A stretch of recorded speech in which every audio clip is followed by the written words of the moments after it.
आए कुछ असामाजिक तत्व लगे कि कहें कि कोचिंग उड़ा देंगे 2 दिन के अंदर, और गार्ड को मार के इतना लहूलुहान कर दिए कि अभी वो एडमिट है यहाँ पे।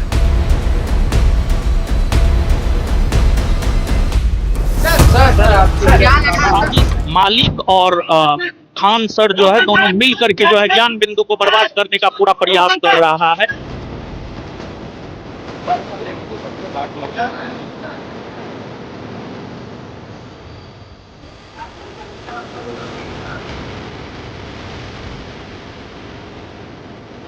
नमस्कार जी, बिहार झारखंड का डिजिटल प्लेटफॉर्म देख रहे हैं आप और मैं आत्मजा आपके साथ। बिहार की राजधानी पटना को देश में प्रतियोगी परीक्षाओं का हब माना जाता है। खासकर रेलवे, एसएससी और बिहार दरोगा जैसी परीक्षाओं के लिए यहाँ के टीचर्स की पूरे देश में जबरदस्त फैन फॉलोइंग है। इसी कोचिंग इंडस्ट्री के 2 सबसे बड़े नाम हैं खान सर और रोशन आनंद। पिछले कुछ समय से इन दोनों गुटों के बीच सोशल मीडिया और क्लासेस के जरिए एक कोल्ड वॉर चल रही थी, जिसने अब एक बेहद ही गंभीर और हिंसक रूप ले लिया है। शुरुआत में यह विवाद सिर्फ कौन बेहतर पढ़ाता है या किसके नोट्स से ज्यादा सवाल आते हैं, यहीं तक सीमित था।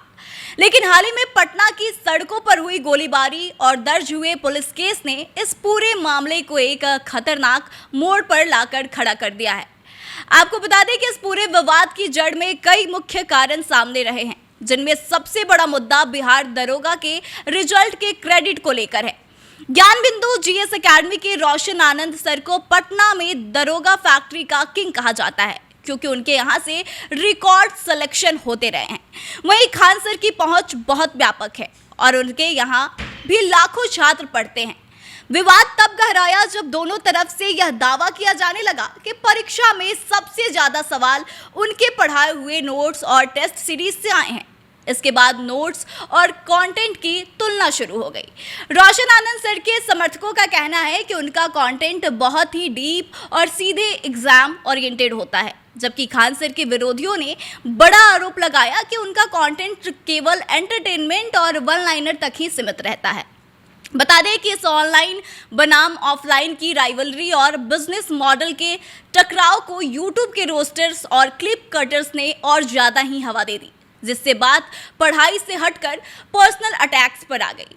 साथ ही आपको बता दें कि यह विवाद तब और ज़्यादा बढ़ गया जब दोनों कोचिंग सेंटर्स के बीच की यह आपसी रंजिश सिर्फ जुबानी जंग ना रहकर सीधे सड़कों पर आ गई। बता दें कि हाल ही में पटना के मुसल्लमपुर हाट और नया टोला इलाके में दोनों गुटों के छात्रों और समर्थकों के बीच जमकर बवाल हुआ। बात इतनी बढ़ गई कि इलाके में शरेआम पत्थरबाजी हुई और देखते ही देखते वहां फायरिंग की आवाजें भी गूंजने लगी। इस गोलीबारी और हिंसक झड़प के बाद पूरे इलाके में अफरा तफरी मच गई और कानून व्यवस्था को बनाए रखने के लिए पुलिस को भारी संख्या में बल तैनात करना पड़ा। बता दें कि इस गंभीर घटना के बाद पुलिस ने बहुत कड़ा रुख अपनाते हुए दोनों पक्षों के खिलाफ एफआईआर दर्ज कर दिया है। पुलिस केस दर्ज होने और कानूनी कार्रवाई शुरू होने के बाद से पटना के कोचिंग हब में तनाव का माहौल है और कई छात्र अब खौफ के साए में भी है। इतना ही नहीं, आपको बता दें कि अगर दोनों पक्षों के स्टैंड को समझें तो रोशन सर और उनकी टीम का हमेशा से मानना रहा है कि वो लोग दिन रात जागकर खुद कंटेंट और टेस्ट सीरीज तैयार करते हैं। उनका कहना है कि जो छात्र सच में सीरियस हैं उन्हें बहुत गहराई से पढ़ना होगा, क्योंकि सिर्फ हंसी मजाक से दरोगा या बीपीएससी जैसे बड़े एग्जाम नहीं निकलते। वहीं दूसरी तरफ खान सर का हमेशा से यह स्टैंड रहा है कि उनका मकसद शिक्षा को इतना आसान और सस्ता बना देना है कि देश का गरीब से गरीब बच्चा भी पढ़ सके। उनका मानना है कि किताबी भाषा को रटाने की बजाय अगर कॉन्सेप्ट को ठेठ देसी अंदाज में समझाया जाए तो ये ज़्यादा इम्पॉर्टेंट हो जाता है।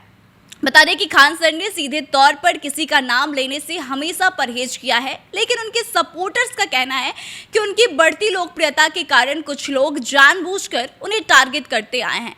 इतना ही नहीं, आपको बता दें कि कोचिंग संस्थानों के बीच की यह लड़ाई अब कंटेंट को बेहतर बनाने से ज़्यादा एक दूसरे को नीचा दिखाने और वर्चस्व की होड़ बनती जा रही है, जिसका सीधा सीधा असर उन मासूम छात्रों पर पड़ रहा है जो दूर दराज से गाँवों से अपना भविष्य बनाने पटना आते हैं। इस हिंसक मोड़ और पुलिस केस के बाद अब इस पूरे विवाद का एकमात्र समाधान यही है कि दोनों ही शिक्षक इस बात को समझे कि वे समाज के मार्गदर्शक हैं।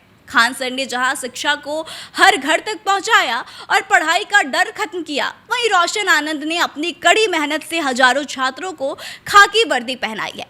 इस समय दोनों टीचर्स को अपने मन से छात्रों को शांत करने की अपील करनी चाहिए। इतना ही नहीं, इस कानूनी व हिंसक विवाद को भी तुरंत खत्म कर देना चाहिए ताकि बिहार की इस पावन ज्ञान भूमि की गरिमा बची रहे और छात्रों का भविष्य अंधकार में ना जाए। तो देखिए, जिस तरह की स्थिति बनी हुई है, कहीं ना कहीं इसमें सोशल मीडिया और यूट्यूब का बहुत बड़ा योगदान रहा है। ऐसे में कहीं ना कहीं शिक्षक हो या छात्र हो या फिर वैसे यूट्यूबर्स जो कि इस तरह की कंटेंट को केवल चंद व्यूअर के लिए बढ़ावा देते हैं, एक दूसरे शिक्षकों को रोस्ट करते हैं या फिर क्लिप काट काट के उस पर वीडियोज बनाते हैं, उन्हें इससे परहेज करना चाहिए, क्योंकि ये केवल शिक्षकों की बात नहीं है बल्कि लाखों हजारों करोड़ों स्टूडेंट्स की बात है जो कि इस पटना में रहकर पूरे बिहार से आकर अपना भविष्य बनाने की इच्छा शक्ति रखते हैं। लेकिन इस तरह की जो स्थिति देखने को मिली है, ऐसी चीज़ों में पढ़कर वो अपने भविष्य की चिंता किए बगैर कौन से सर बेहतर है, किनका कंटेंट अच्छा है और एक दूसरे को नीचे दिखाने में लगे हैं। तो कहीं ना कहीं चाहे शिक्षक हो, छात्र हो या फिर यूट्यूबर्स हो, सबको इस बात का ध्यान रखना चाहिए कि इस तरह की स्थिति उत्पन्न ना हो, ताकि बच्चों का भविष्य जो है वो उज्जवल रहे, उनके भविष्य पर किसी तरह का खतरा ना हो। फिलहाल इस खबर में बस इतना ही। आगे की तमाम खबरों के लिए देखते रहें जी बिहार झारखंड का डिजिटल प्लेटफॉर्म। धन्यवाद।